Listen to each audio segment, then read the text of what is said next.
साथ जया शेट्टी और आप देख रहे हैं युग का इंसाफ न्यूज चैनल। आइए देखते हैं आज की ताजा खबरें।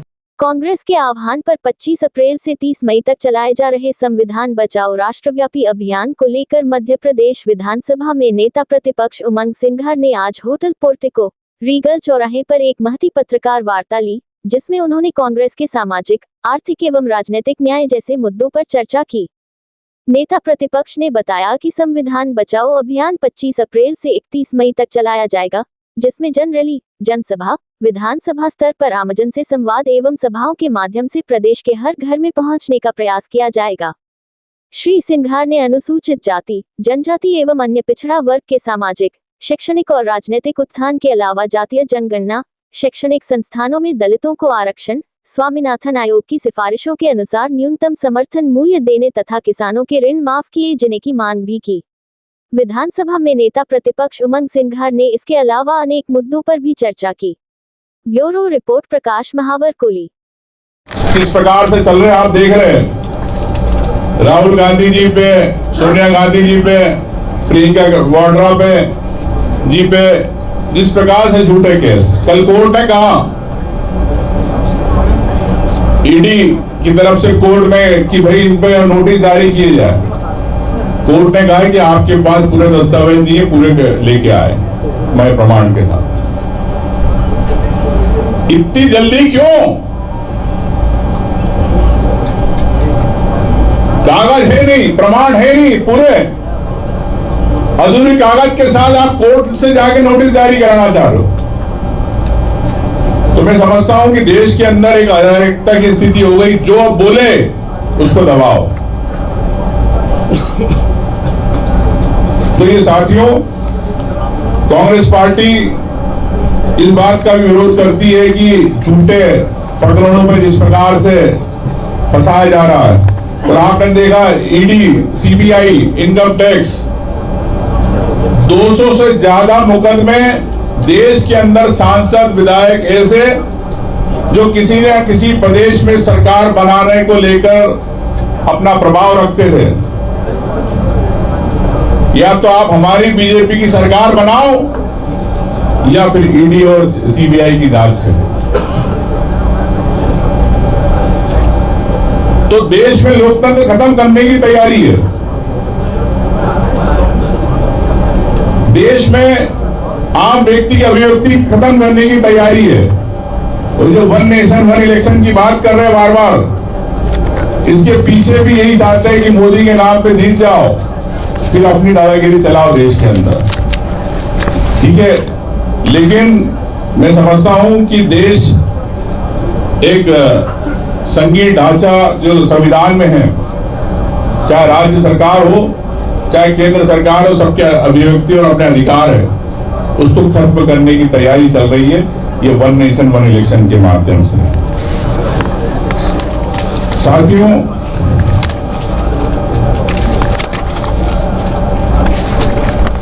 बात तो बहुत सारी है, लेकिन मैं समझता हूं कि कहने के लिए बहुत सारी बात कह सकता हूं मैं, लेकिन जिस प्रकार से चाहे बीजेपी हो, आरएसएस हो,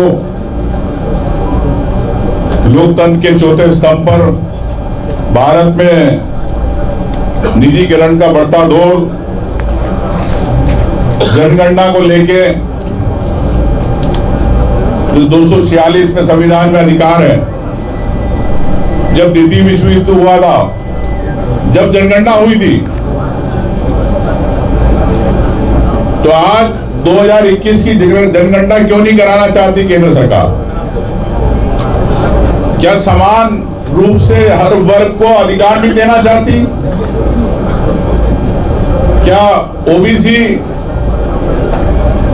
पिछड़ों के अंदर छोटी जातियां, चाहे दलित, चाहे आदिवासी या अन्य सामान्य समाज में ऐसे लोग जो आर्थिक रूप से पिछड़े हुए हैं, क्या उनके समानता की बात नहीं करना चाहती भारतीय जनता पार्टी? यही कारण है कि जनगणना नहीं कराना चाहते। तो मैं समझता हूं कि देश के अंदर जो सेकुलर एक सेकुलर ना माननी कहीं नहीं आ रहा, आखिरी में सबसे बात। तो ये सेकुलर की बात करने वाले झूठी बात करते हैं चुनाव के में किस प्रकार से देश को एक मुद्दों से भटका के एक विषय को करके आम जो अधिकार है उसकी बात नहीं करना चाहती। कांग्रेस पार्टी इसी को लेके जन अधिकार रैली, संविधान रैली, नागरिकता के अधिकार को लेके हम लोग बात कर रहे हैं। तो मैं निश्चित तौर से जिस प्रकार से पहलगाम में घटना घटी बड़ी निंदनीय है और 370 हटाई, सब पर्यटक जाने लगे। अचानक ऐसा क्या हुआ, क्या कारण है, बाद में आएंगे, लेकिन उस परिवार, दिवंगत परिवारों के प्रति मैं श्रद्धांजलि प्रेषित करता हूं। निश्चित तौर से इंदौर के सुनील जी का भी देहांत हुआ, सुशील जी, तो मैं उनको भी, उनके परिवार को शोक संवेदना व्यक्त करता हूं। तो साथियों में यही कहना चाहता हूं कि ध्यान भटकाने की राजनीति। अब रही बात तो ये कभी इन्होंने 370 तो हटाई, लेकिन पाक अधिकृत कश्मीर की बात नहीं करते। भारत के नक्शे में, अखंड भारत में दिखाते, आरएसएस के नक्शे में अखंड भारत, तो कब आएगा कश्मीर देश में, बताए। तो मैं ये कहना चाहता हूं साथियों कि धर्म के नाम पर देश में राजनीति चल रही है, मुद्दों को भटका के राजनीति की जा रही है, आम व्यक्ति के नागरिक अधिकारों को भूल के राजनीति की जा रही है। लेकिन कांग्रेस पार्टी, राहुल गांधी जी, सोनिया जी, खड़गे जी, पूरी कांग्रेस पार्टी हर व्यक्ति की नागरिकता के अधिकारों की, जन अधिकार की लड़ाई संविधान रैली के रूप में लड़ रही है। 28 तारीख को ये रही है की अभिव्यक्ति। अगर कोई विधायक काम कर रहा, अपने से विधानसभा में बात उठा रहा है, तो क्या परेशानी?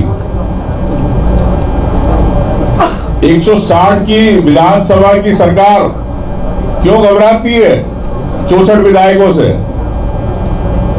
बोले जब ये लाइव होगा तो आपको पता चलेगा कि सरकार के मंत्री किस प्रकार से घुमाते हैं, जवाब नहीं देते। जब हम किसानों की बात करते हैं खाद की, तो बोले पूरे प्रदेश में खाद मिल रही है। मंत्री वहां बोलते सदन में, तो मैंने एक मंत्री को कहा कि चलो हमारे साथ किसानों के साथ जिले में घुमाओ, तो मंत्री जाने को तैयार नहीं, भोपाल छोड़ गए। तो ये हम किसान की बात कर रहे हैं। अगर मोदी जी ने कहा कि हम किसान की आय दुगनी कर देंगे,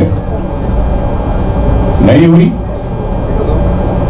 तो किसान का अधिकार है, जो हमारे अन्नदाता हैं इस देश के, कई शहीद हो गए, कई लोगों ने धरना दिया दिल्ली में बॉर्डर पे, पंजाब बॉर्डर पे, लेकिन आज तक एमएसपी को लेके केंद्र सरकार ने नहीं बात करी। तो मैं समझता हूं ऐसे कई कानून संसद में आते हैं, जैसे 3 कृषि कानूनों को 2020 में अध्यादेश रूप में लाया गया, 17 दिसंबर 2020 को बिना व्यापक बहस के पास कर दिया गया। विरोध इतना बड़ा, 1 साल से इन्हें वापस लेना पड़ा। संसद मानसून सत्र में 5 घंटे 8 घंटे बहस चली, लेकिन फिर भी कुछ नहीं हुआ। राष्ट्रपति जी के पास कई ऐसे मामले पेंडिंग पड़े, लेकिन सरकार यहां से उनके पास भेज दी थी, जिसका मंजूर कराना है वो ठीक है। तो कहना मतलब ये कि देश की संवैधानिक संस्थाएं मूक दर्शक के रूप में देख रही है, और मैं समझता हूं कि हर विषय को लेके नाकेबंदी की जा रही। जिस प्रकार से आप विश्वविद्यालय देखते हैं, कई विश्वविद्यालय, उदाहरण के लिए आपको माखनलाल चतुर्वेदी विश्वविद्यालय, आरएसएस पत्रकारों को अपना बनाना चाहती है कि उनकी विचारधारा आगे जाए। जो पढ़े लिखे लोग नहीं हुए, जो योग्य नहीं है, कह सकता हूं, उन लोगों को जवाबदारी दी जाती है कि छात्रों को पढ़ाने की, और सिर्फ आपकी विचारधारा पढ़ाओ। देश के बारे में आत्मचिंतन मंथन की बात नहीं की जाती। तो इस प्रकार से, किस प्रकार से स्वास्थ्य संस्थाओं पे कब्जे किए जा रहे हैं, एक देश के युवाओं को, प्रदेश के युवाओं को भटकाया जा रहा है। इस पे कांग्रेस पार्टी एक अधिकार की बात करती है कि संविधान रैली के रूप में।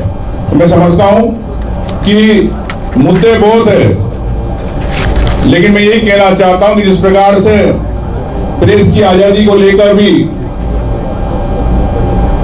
आप देख रहे, लोकतंत्र की रीढ़ की हड्डी है प्रेस, लेकिन आजकल पत्रकार भी रह नहीं पाए। कई ऐसे पत्रकार बंधु हैं जिन पर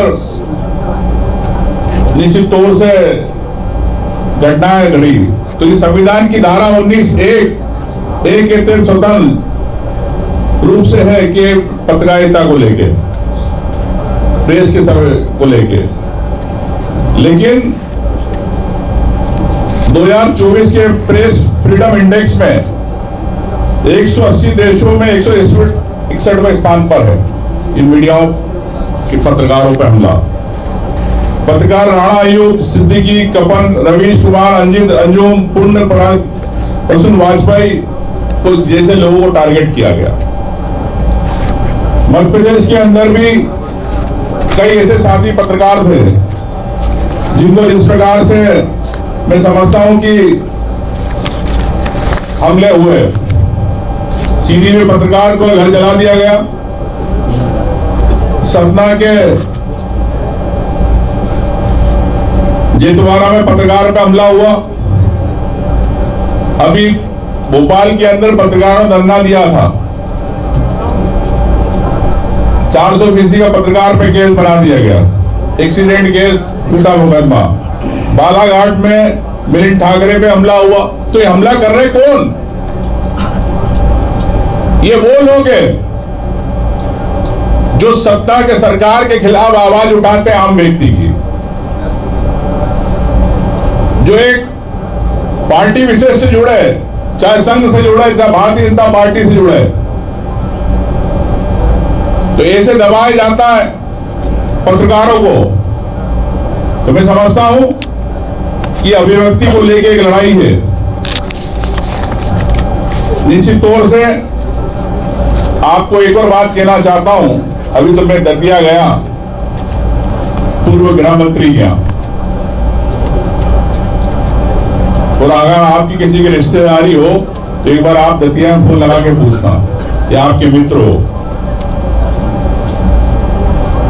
मैंने पहली बार देखा